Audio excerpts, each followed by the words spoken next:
vereador Gessé Sangalli, do PL, foi o vereador reeleito com a maior votação da Câmara de Porto Alegre. Agora ele vai me corrigir, porque ele com certeza sabe o número de cor. Mais de 22 mil votos. Quantos foram, vereador? Boa tarde, bem-vindo e parabéns pela reeleição. Obrigado, 22.966. Quase 23 mil votos. Faltou 44 para 66. Pouquinho. E na última eleição, Gessé Sangalli, então, no Cidadania, fez 3.814. É um aumento e tanto. A gente vai falar um pouquinho disso durante o programa de hoje, além das pautas, claro, que ainda precisam e que terão que ser enfrentadas nessa legislatura. Vereador Gessé. Não, aqui na verdade é assim, ó, tem uma frase que eu gosto que é: ninguém ganha por uma coisa certa e ninguém perde por uma coisa errada. Na verdade, ao longo de todo o processo, desde antes de ser político, tu vem encilhando em cima da tua jornada acertos e, obviamente, ao longo do teu processo de crescimento, de amadurecimento e de posicionamento político mesmo, algumas vezes tu decepciona as pessoas que confiaram em ti.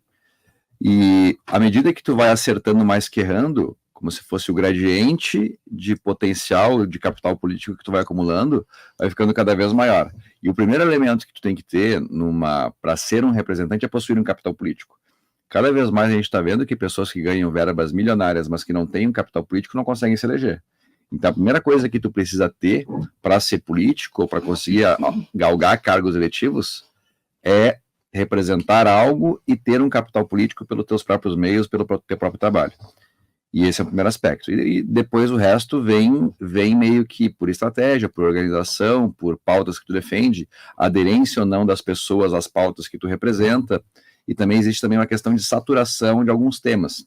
As pessoas, às vezes, representam muito bem algum nicho, mas ou o tema vai perdendo o entusiasmo, ou aquela solução que foi prometida já foi entregue, então não tem mais como, não cativa mais, porque, beleza, tu foi colocado aí para fazer isso, tu fez, parabéns, agora as demandas são outras, e se o político não se reinventa, não tem claro qual é que é a sua linha ideológica para defender pautas e continuar sempre buscando uma nova luta para travar e conquistar, mesmo que não consiga, no mínimo se coloca à disposição demonstrando que tem valor e representa aqueles anseios, ele acaba perdendo um pouco de energia. Não quer dizer que não tenha competência, mas tem um pouco da loteria, porque às vezes políticos excelentes que escolheram pautas que já perderam um pouco da aderência social e deixaram de ser aquele representante que conseguiram se reeleger, mas também tem um pouco da gincana, que é o teu trabalho, demanda, tu tá sempre na rua fazendo alguma coisa para demonstrar valor e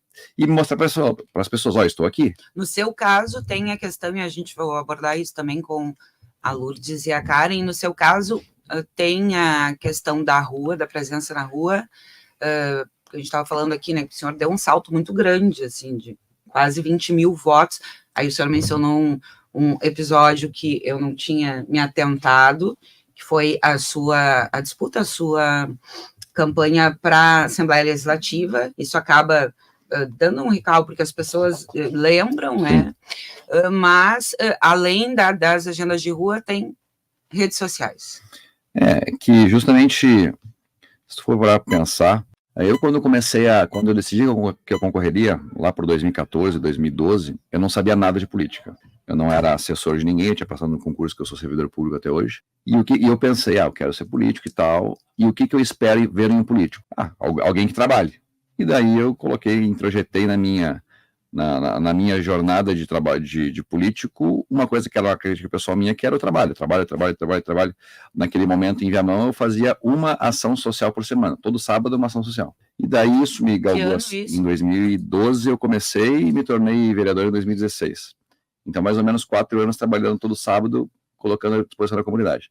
Depois, quando tu tem mandato, tu não pode mais prometer. Tu tem que entregar. Então, o meu trabalho como vereador foi defender os valores que eu falei que eu defenderia, manter uma coerência ideológica e fazer as minhas ações sociais que eu acho legal. E daí o que acontece? As pessoas começaram a ver que merecia. Daí eu não saí de 3.800 para 20 mil, 22 mil. Eu saí de 3.800 para 12.500 em Porto Alegre em 2020, e a Karen fez 20 mil em Porto Alegre e 40 mil no estado.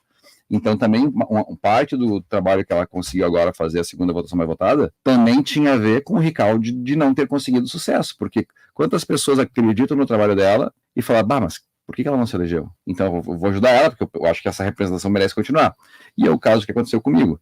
Eu saí de 3.800 em Porto Alegre para 12.500 em Porto Alegre, e depois de 12.500 para 22.900 alguma coisa. Mas não é tipo assim 3.022, porque daí seria até bizarro, sim, né? Então tem uma jornada no caminho, tem algo que aconteceu, e também o fato de ter perdido, óbvio que foi ruim, mas também gerou uma noção social de, esse cara, podia ter ganho, né? Para as pessoas que gostavam de mim. Então, estas pessoas me ajudaram. Pelo Cidadania, sim, né? Na federação. A mudança, tu acha que foi assim, vereadora, até uma curiosidade, tu saiu do Cidadania, foi pro PL, eu ajudou acho que um monte. Teve um bom apoio também financeiro, né? Aí eu acho que foi o dinheiro, tem que agradecer o Zuca e o Cherini que me ajudaram um monte. O Zuca e o Cherini me ajudaram um monte na questão de recursos. Cherini, que é o deputado federal, presidente estadual. Mas o dinheiro é muito importante, sim. Só que dinheiro sem um bom produto para mostrar, ele perde um pouco do seu potencial. Ajuda muito. Ajuda muito. É porque, se tu for para pensar, é meio filosófico até, nós representamos valores, anseios, ideias, projetos, mas no final das contas, na cabeça média das pessoas que não estão envolvidas com política, é como se fosse um produto. E o produto ele tem que ter suas qualidades inerentes e também a publicidade. Bonita. A campanha teve um visual muito bonito. A publicidade ajuda. O panfleto, o vídeo, não sei o quê. E o dinheiro faz a publicidade. Sim. Mas não tem dinheiro que venda um produto ruim. E também, por outro lado, às vezes o cara é um baita num produto, não tem dinheiro, não consegue fazer as pessoas saber que tu está concorrendo. Então, são vários fatores, né, que se somam. A minha bandeira, na verdade, assim, pelo que eu mais represento hoje, é a direita de verdade, né, que é a frase que eu usei. Esse slogan pegou, Por que eu falei direita de verdade, tá? Porque existe uma direita que não é de verdade? Às vezes tem, né? A gente viu alguns aí, o ator pornô gay conservador, que na verdade era de esquerda, travestido de direita, né? E também a Joyce Hasselman e tal, mas até nem digo por eles, é que no passado ser de direita... Você falou do Alexandre Frota. Sim, o ator pornô gay conservador. Tá, não era conservador de verdade, né? Mas se vendeu como se fosse. Mas no passado, ser de direita bastava defender polícia ou militar. Basicamente era isso. E tanto alguns vereadores que não retornaram se falavam de direita porque defendiam sindicalmente os militares ou as polícias. E quem só tinha esse produto social deixou de ter uma representatividade, um pouco porque esgotou o tema, e outro porque a direita começou a se descobrir como muito mais valores agregados do que... A direita parou de ter vergonha. Não só. É que no passado... o que nós tínhamos no passado? Nós tivemos aí no final do regime militar, basicamente todos os partidos se tornaram de esquerda. E no Brasil até se falava que existiam 50 tons de comunismo, né? Ou 50 tons de vermelho. Era da extrema esquerda à centro-esquerda. Basicamente isso. E o PSDB, que chamavam de direita, hoje nós vemos que, na verdade, é um centro, no máximo, talvez um pouco de esquerda. Né? Não é direita nunca. Então, a direita, quando as pessoas que eram consideradas mais direita, não tinham pautas de liberdade econômica, de conservadorismo, de defesa de instituições, de princípios democráticos. Basicamente, ser de direita, até talvez 8 anos atrás, antes do Bolsonaro, era defender militarismo, ou defender polícia. Isso era ser direita. E eu não estou dizendo que deixou de ser isso, mas aqueles que não agregaram no seu repertório de representatividade outros temas que também são caros para a direita, perderam potência. E quais são esses temas, por exemplo? Defesa da vida, liberdade, propriedade, defesa de contratos, liberdade de trabalhar, empreender. E esses valores, que são, entre aspas, da nova direita, também não são todos de direita que têm arraigados. Então, eu, como defendo esses temas todos por convicção, coloquei no meu material direita de verdade. E eu acho que as pessoas identificaram como sendo alguém que representava os valores, porque me agraciaram com essa votação. Se fosse uma mera propaganda, sem conexão com a realidade, os meus próprios próximos teriam dado um jeito de desconstruir essa imagem. Então, obviamente tentaram, mas como não encontrava como se fosse reflexos na realidade, não conseguiram desconstruir essa imagem. Então, acredito que aumenta a minha responsabilidade, porque agora eu estou bem identificado com o campo político, admiro o Bolsonaro, admiro a direita, gosto muito do Zucco, acho que vai ser o nosso próximo governador. Só que eu tenho uma responsabilidade, que eu não posso errar, né? Porque se a direita de verdade, entre aspas, que, como eu me coloquei, votar a favor de imposto, votar a favor de privilégios, votar pautas que não são alinhadas com o conservadorismo, eu vou derreter. Então, na verdade, aquilo que eu já fazia como ideologia, que eu sempre fiz, e vocês sabem, até me tiravam para louco, alguns sabem que me tiravam para louco, era porque tinha um embasamento ideológico, e eu pretendo manter esse alinhamento ideológico. Por isso, direita de verdade, porque a direita, no passado, ela tinha poucas pautas, e elas foram aumentando em pautas, e eu, modesta parte, acho que represento boa parte dessas pautas de maneira alinhada. Não, uma forma de ajudar a resolver o problema do transporte é que hoje, de fato, tá, eu fui, não que eu fui contra, porque na época eu não tinha opinião sobre, tá, mas hoje eu vejo que a licitação no transporte público foi um erro. Por quê? Porque antes ela era uma concessão, uma concessão precária. A cada ano poderia renovar.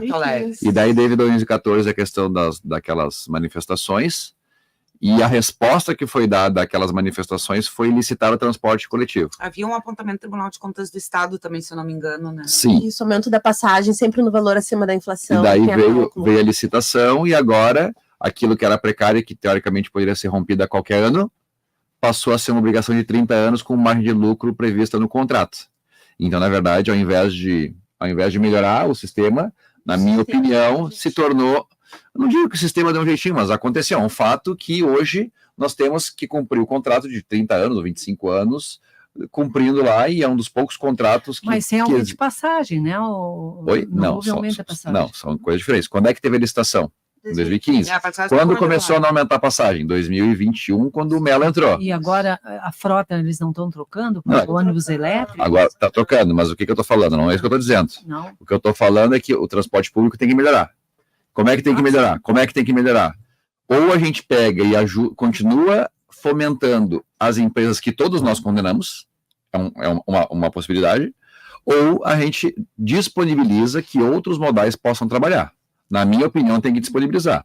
Até a vereadora Karen, eu acho que é contra, porque não sei se ela acha que tem que manter dentro do sistema de ônibus tradicional, mas na minha opinião, tínhamos que ter a oportunidade de micro-ônibus poder fazer bacias de ônibus também, porque hoje os micro-ônibus em si, o transporte por lotação em Porto Alegre estão morrendo, porque por causa do custo.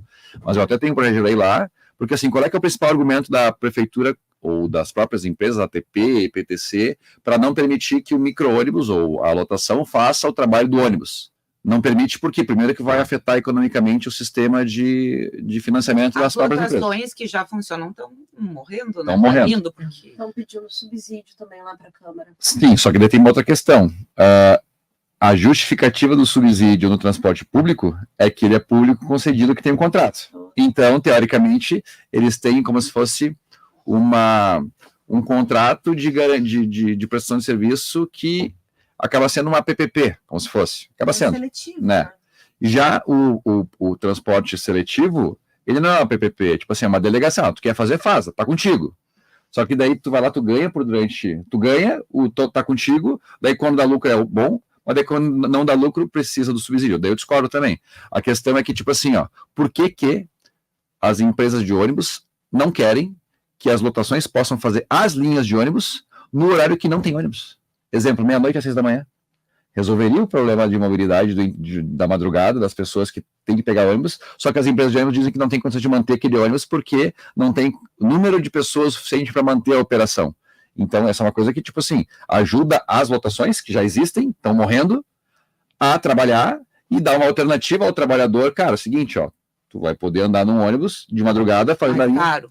Depende, tá? Daí depende. Daí é uma questão da sustentabilidade econômica. Mas até permitiria nessa condição até o subsídio. Alterar. Porque daí, tipo, ela vai estar atuando nesse horário que não tem ônibus como um transporte coletivo. Porque hoje, ele não é coletivo, né? Hoje ele é seletivo durante a hora de dia.